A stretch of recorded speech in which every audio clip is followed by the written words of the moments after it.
Hey, what's your favorite hobby? Hopefully, it's not any of these. Listen to these stories about people who might have chosen the wrong extracurricular activities for their weekends. Did your hobby make the list? I never believed people could simply vanish into the jungle. Then I went into the caves beneath the Amazon with my girlfriend, Talia. And now I understand why no one comes back. We were backpacking through northern Brazil, filming content for our travel channel. Most of it was harmless waterfalls, villages, hiking trails. But in a tiny riverside town, an old fisherman told us about a cave system hidden deep in the rainforest. He warned us not to go near it. Naturally, that made us want to find it even more. The locals called it the mouth of the hollow earth.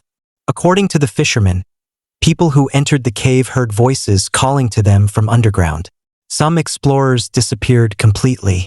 Others came back. Wrong. Talia laughed it off. I wish I had listened to the old man instead. We hired a guide to take us halfway through the jungle by boat, but he refused to go farther once we reached a certain part of the river. He pointed toward a wall of trees and said, "The cave is there. If you hear your name whispered, do not answer." Then he left. That should have been enough for us to turn around.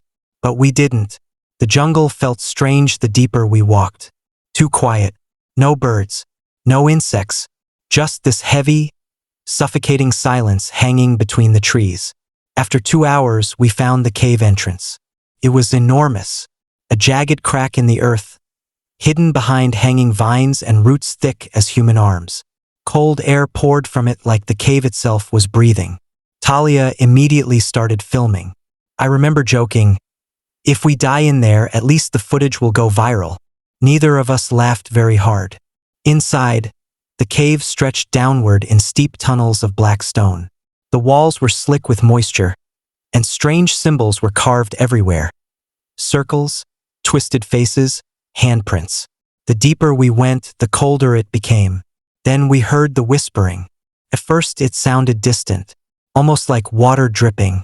Then I realized it was voices, soft, human, whispering our names. Talia, Marcus. My blood went cold. Talia grabbed my arm and whispered, "Do you hear that?" Before I could answer, something moved deeper in the darkness. Not walked, moved, like a person dragging themselves across stone. We shined our flashlights down the tunnel. Nothing there. But the whispering got louder. "Talia, come here." That's when she answered. "Hello." Instantly, every sound stopped. The silence that followed was unbearable. Then we heard footsteps rushing toward us from the darkness. Fast. Way too fast. We turned and ran. I remember slipping through mud and smashing my shoulder against the cave wall, while something chased us behind the sound of wet hands slapping against stone. Talia was screaming.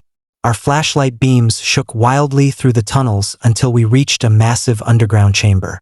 And that's where we saw them. People. Or what used to be people. Dozens of pale figures crouched along the cave walls. Skin stretched tight over their bones. Eyes completely black. Their mouths hung open unnaturally wide, whispering in perfect unison. "Stay with us." Talia froze. One of the creatures stepped closer into the light, and I realized it was wearing human skin, not its own, like clothing. The face looked stitched on.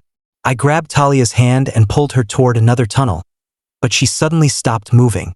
I turned around. She was staring into the darkness behind the creatures, smiling. A voice whispered from the blackness, "You can leave, but she belongs to us now." Then Talia let go of my hand and walked into the dark. I chased after her.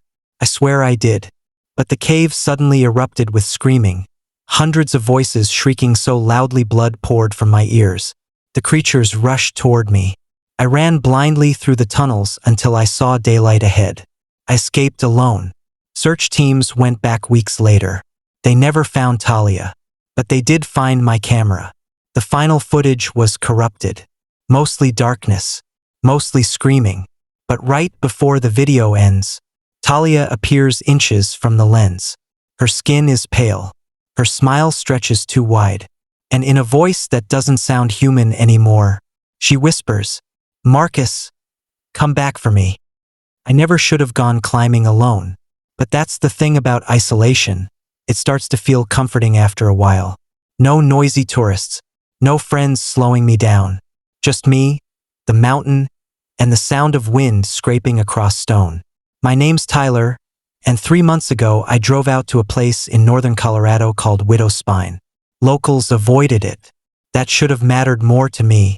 The trailhead sat empty when I arrived just after sunrise. No cars. No warning signs. Just a faded wooden board with deep scratches carved across it. At first I thought they were random marks. Then I realized they were words. Don't climb after dark. I laughed when I saw it. I actually laughed. The climb started easy enough. Jagged cliffs. Loose gravel. Thin pine trees hanging to the edge of the ravine. The higher I climbed, the quieter the world became. No birds. No insects. Nothing. About halfway up, I found the first backpack. It was wedged between two rocks. Old. Sun-bleached. Torn open. Inside was climbing gear covered in dry brown stains. And a camera. I turned it on expecting dead batteries. Instead, the screen flickered to life. The last video file was still there. I pressed play. A man appeared on screen breathing hard while climbing. He kept looking over his shoulder.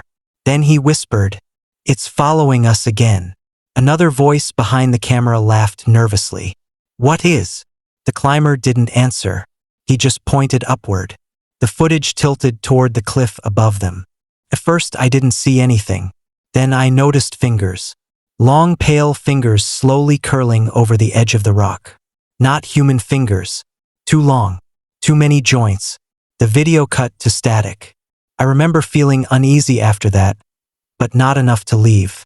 That was my mistake. By late afternoon, I reached a narrow section called the Devil's Ladder, a steep vertical climb with almost no footholds. Clouds rolled over the mountains fast, turning the sky gray. That's when I heard it. Clink. Metal striking rock above me. I froze. Another climber had to be up there. "Hello," I shouted. No response. Then another sound. Clink. Clink. Slow. Deliberate. I looked up and saw movement disappearing behind a ledge. Person crawling. But wrong. Its limbs bent too sharply. Its arms looked longer than its legs. And it moved with this horrible jerking motion like a spider trying to imitate a human being. I yelled again. The thing stopped, then slowly leaned its head over the cliff edge. I wish it hadn't. Its face was stretched impossibly wide, skin pale like wet paper. No eyes, just dark holes, and a grin packed with tiny human teeth. Then it spoke in a perfect imitation of my voice. "Hello." I nearly lost my grip. The thing smiled wider and started climbing down toward me. Fast. Way too fast. Its fingers hammered into the stone like hooks. I scrambled upward in panic, slipping, tearing skin off my palms. Below me, I could hear it mimicking sounds. My breathing, my voice, even my terrified sobbing. Every time I looked down, it was closer. 30 feet, 20, 10. I reached a small ledge near the summit just as night swallowed the mountain. My arms burned. My legs shook so badly I could barely stand. And then I realized something horrifying. The mountain was covered in backpacks. Dozens of them. Old climbing ropes. Broken helmets. Human bones. This thing had been hunting climbers for years. A wet scratching noise came from below the ledge. I backed away slowly. Then I heard another voice behind me. "Need a hand." I turned so fast I nearly fell off the cliff. A man stood there wearing old climbing gear from another decade. His skin was gray, his lips cracked from cold, and around his neck hung a climbing harness fused directly into flesh. He stared at me with dead, exhausted eyes. "They don't let us leave," he whispered. "They?" Then shapes began pulling themselves over the edge around us. 3, 5, 7. Human-shaped things with stretched limbs and hollow faces. All smiling, all repeating my breathing. The dead climber grabbed my arm hard enough to hurt. "Don't let them hear you scream." The creatures rushed us. And that was the last thing I remember before waking up 3 days later in a hospital miles away. They said a rescue team found me unconscious at the base of Widow's Spine. Alone. No injuries except dehydration and cuts. But here's the part that keeps me awake at night. When they found me, my climbing rope was tied around someone else's waist. And every night since then, I hear metal striking stone outside my apartment window. Clink, clink, getting closer. I always hated heights. Not the normal kind of fear either. I'm talking full body panic, sweaty palms on escalators, dizzy standing near balconies. I once threw up during a Ferris wheel ride at a county fair when I was 12, so when my family suggested skydiving for my 24th birthday, I laughed. Then they actually booked it. You said this year was about facing fears, my brother Marcus reminded me. My mom smiled across the dinner table. Imagine how proud you'll feel after. I should have listened to the part of me screaming not to go. The morning of the jump, the sky looked wrong. Too gray, too empty. The clouds hung low like bruises across the horizon. The instructor, a tall man named Rick, kept joking while he strapped us into harnesses. First time? He asked. I nodded weakly. Good news is, he laughed, tightening a buckle, nobody's ever complained after a jump. Something about the way he said it made my stomach twist. The plane was tiny, loud, cold. Marcus sat across from me grinning while filming everything for social media. Tell the camera how terrified you are. I hate you, I muttered. The higher we climbed, the more unreal everything below became. Roads turned into veins, cars became insects, houses looked like toy blocks scattered across the earth. Then I noticed something outside the plane. At first I thought it was another skydiver, but it was too far away, too still. A dark shape hung in the clouds beneath us. No parachute, no movement, just watching. I blinked hard and it vanished into the fog. Rick slid the side door open. The roar of wind exploded through the cabin. My heart nearly stopped. One by one, people jumped. Screams disappeared instantly into the sky. Then it was my turn. Rick clipped himself to my harness. Ready? No, absolutely not. But before I could speak, he pushed us out. The world disappeared. Wind slammed into me so hard I couldn't breathe. My stomach launched into my throat as the earth spun beneath us. I squeezed my eyes shut. Then I heard something. Not screaming, whispering, right beside my ear. You shouldn't have come up here. My eyes snapped open. There was someone falling next to us. A woman. No parachute. Her body twisted unnaturally in the air, limbs bending backward like broken branches. Her black hair whipped around her face, but I could still see her smile. It stretched too wide. Her eyes were completely white. I tried screaming, but the wind stole the sound. She stayed perfectly beside us, even as we plummeted. Impossible. Rick saw her too. I felt his body jerk violently behind me. Oh God, he whispered. The woman drifted closer and closer. Then she grabbed my ankle. Her hand was ice cold. Suddenly we dropped faster. The altimeter on Rick's wrist began shrieking. We were falling too fast. Way too fast. Rick yanked the parachute cord. Nothing happened. He pulled again. Still nothing. The woman's mouth opened wider than humanly possible, and I realized something horrifying. There were other faces inside it, screaming faces, people trapped behind her teeth. Rick was panicking now, fumbling with emergency cords. The ground rushed toward us impossibly fast. Then the woman whispered again, "Stay with us." Her grip tightened.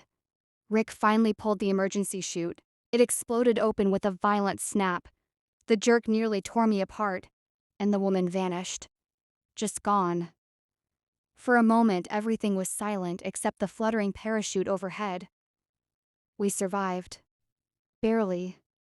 But when we landed, Rick collapsed, shaking uncontrollably. He kept repeating the same sentence over and over. They don't stay dead in the clouds. Later that night, Marcus uploaded the jump footage. At first, everything looked normal. Until the free fall. Frame by frame, you could see her, the falling woman smiling beside us. But that wasn't the worst part. Near the end of the video, just before the parachute opened, the camera caught something inside her mouth. Dozens of people, still alive, still screaming, and one of them was wearing my face. I shouldn't have gone parasailing that day. But when you're on vacation in Miami, drunk on sunlight and bad decisions, fear feels very far away. The guy running the parasailing booth had mirrored sunglasses and a cigarette hanging from his mouth. He barely looked at me while strapping me into the harness. "You ever done this before?" he asked. I told him no. He tightened one of the straps harder than the others and muttered, "Try not to look down too long." I laughed because I thought he was joking. The boat roared across the ocean, dragging the parachute behind us. The wind snapped against the fabric until suddenly, I was airborne. The city shrank beneath me. The beach became a thin ribbon of gold. Tiny people moved like ants along the shoreline. First, it was incredible, peaceful. Just me, the sky, and endless water. Then I noticed something beneath the surface. A dark shape, far below me. At first I thought it was a whale, but it stayed directly underneath me, matching my speed perfectly. The higher I drifted, the larger it looked. I tried waving down at the boat, but they were laughing, music blasting too loud for anyone to hear me. Then the ocean moved. Not waves, something under the water turning. The shape rolled slowly beneath the surface, and for one impossible second I saw an eye. Massive, human. I froze. The eye was staring directly at me. The rope jerked violently. The boat slowed. I swung hard sideways in the air, spinning above the water while panic flooded my chest. That's when I saw there was nobody driving the boat. No captain, no crew. The boat was still moving, but empty. I screamed. The wind stole the sound from my mouth. The radio on board crackled faintly through the distance. Then came a voice. "Don't let it pull you down." The ocean exploded beneath me. Something enormous burst halfway from the water. Not fully, just enough. I saw gray flesh stretch tight over something skeletal. Long arms, fingers the size of tree branches, and a face. God, his face looked drowned. Bloated skin hanging from a skull-like jaw. And its mouth opened vertically. The creature missed me by inches before crashing back into the ocean, spraying freezing water across my body. The rope snapped tighter. The boat suddenly accelerated forward. I shot across the sky so fast my harness cut into my ribs. Below me, the thing followed, swimming impossibly fast. Its arms moved beneath the water like a spider crawling upside down. Then the radio crackled again, this time closer. "There's a reason locals don't fly after sunset." I looked toward the horizon. The sun was disappearing, and all across the ocean beneath me shapes were rising. Dozens of them, huge pale faces just below the surface. Watching, waiting. The boat engine suddenly died. Silence swallowed everything. The parachute drifted lower, lower, closer to the water. I kicked and screamed as icy ocean mist touched my shoes. Then hands emerged from beneath the surface. Human hands, hundreds of them, rotting fingers reaching upward, grabbing at the air. One brushed my foot. The skin peeled across my sneaker like wet paper. I shrieked and curled upward in the harness. The parachute kept sinking. The water was only feet away now, and beneath it I could see them clearly.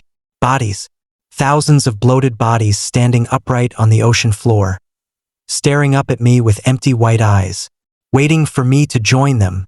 Then something grabbed the rope. Not from below, from above. I looked up slowly.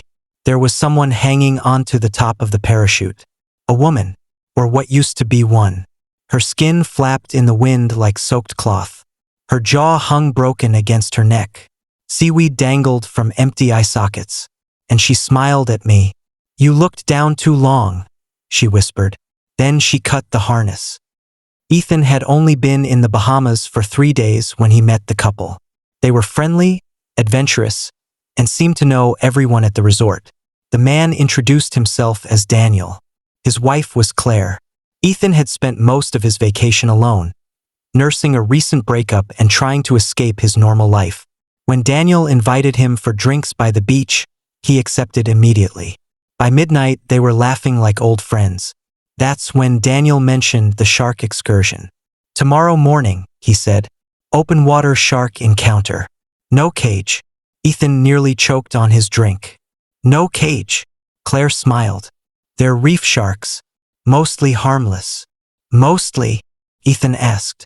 Daniel laughed. "Come on. It'll be the story of a lifetime." Against his better judgment, Ethan agreed. The next morning, a small boat carried them nearly 15 miles offshore. The ocean stretched endlessly in every direction. No islands, no ships, nothing but water. The captain was a weathered man named Briggs. He barely spoke. As the boat slowed, Ethan noticed something strange. The captain kept glancing nervously at the water. Not the way someone looked for sharks. The way someone looked for something he hoped wasn't there. "You okay?" Ethan asked. Briggs didn't answer. He simply muttered, "We shouldn't be here this early." The crew tossed bait into the water. Within minutes, gray shapes appeared beneath the surface. Reef sharks. Dozens of them. Ethan's stomach twisted. Even from the boat, they looked larger than he'd expected. The divers entered first. Then Daniel. Then Claire. Finally, Ethan. The water was warm and crystal clear. For several minutes, everything was incredible. Sharks glided around them like ghosts. Their movements were effortless, beautiful, silent, ancient. Ethan almost forgot his fear. Then one of the crew members screamed. The scream echoed through the water. Everyone turned. The sharks had vanished. Every single one. Just gone. One moment there were dozens. The next, none. The ocean around them suddenly felt empty. Wrong. Daniel surfaced first. "What happened?" No one answered. The captain was staring into the depths. His face had gone pale. Very pale. Then Ethan saw it. Far below. A shape. At first he thought it was a shadow. Then he realized shadows don't move. This one did. Slowly. Deliberately. Rising toward them. The thing was enormous. Far larger than any shark he'd ever seen. Bigger than the boat. Bigger than a whale. Yet it moved with horrifying speed. The captain suddenly shouted, "Everyone out of the water!" Panic exploded. Divers scrambled toward the ladder. Water churned. People screamed. Ethan grabbed a rung and started climbing. Then Claire vanished. 1 second she was beside him. The next she was gone. No splash. No scream. Gone. Daniel spun around. "Claire!" The water beneath him erupted. A massive black mouth burst from below. Rows upon rows of jagged teeth. Hundreds of them. Not arranged like a shark's. More like broken glass embedded in flesh. The creature swallowed Daniel whole. Half his body disappeared instantly. The rest followed. His scream lasted less than a second. Then silence. Ethan climbed so hard he nearly ripped the ladder from the boat. The crew dragged him aboard. The captain slammed the engine forward. The boat surged away. Behind them, the ocean boiled. A black fin emerged, at least 15 feet tall. Then another. Then another. Not one creature. Several. The sea around them erupted with giant fins. They were being surrounded. Briggs looked defeated. "You saw them." Ethan could barely speak. What are they?" The old captain stared at the water. "People call them deep shadows. Nobody knows what they are. They stay in trenches miles below the surface. Most years they never come up." Ethan's voice shook. "Then why today?" The captain didn't answer immediately. Finally he pointed toward the cooler used for bait. The lid had fallen open during the chaos. Inside was something Ethan hadn't noticed before. A severed shark head. Ancient. Covered in strange scars. Symbols carved into its skin. Briggs looked horrified. They used forbidden bait. The crew exchanged nervous looks. One finally confessed. "We found it floating near an abandoned island yesterday." The captain cursed. "You idiots!" The ocean exploded. Something struck the hull. The entire boat lifted from the water. People were thrown across the deck. A second impact followed. Wood cracked. Metal twisted. The boat began taking on water. Ethan looked over the side. A massive yellow eye stared back. The pupil wasn't round. It looked disturbingly human, and it was focused directly on him. The boat didn't last another minute. The hull split apart. Passengers were thrown into the sea. Ethan hit the water hard. The world became bubbles and darkness. When he opened his eyes underwater, he saw them. Not sharks, not whales, something older. Bodies like monstrous eels, shark-like fins, gigantic mouths, and dozens of pale human eyes embedded along their sides. Watching, always watching. One creature approached. His mouth opened. Ethan knew he was about to die. Then something strange happened. The creature stopped. It stared at him, almost curiously, as if recognizing him. Then it turned away. The others followed, one by one, descending back into the darkness, leaving Ethan alone. Hours later, a rescue vessel found him clinging to a piece of wreckage. He was the only survivor. Authorities searched for the remains of the boat. They never found it, nor the bodies, nor any evidence that the creatures existed. Most people assumed Ethan suffered trauma-induced hallucinations. Eventually, he stopped telling the story. Nobody believed him anyway. 5 years later, Ethan received a package. No return address. Inside was a photograph. The image showed an aerial view of the ocean where the excursion took place. Written on the back were 4 words. "We remember your face." That night, Ethan woke to the sound of water dripping inside his apartment. Drip, drip, drip. He followed the sound into his dark kitchen. A trail of seawater stretched across the floor, leading to the window. Outside, 20 stories below, the city slept peacefully. But pressed against the glass, impossible yet unmistakable, was a single enormous yellow eye, watching him, waiting, and smiling. If you made it this far, thank you for listening, and please don't forget to like and subscribe. It's a huge help to providing for my family.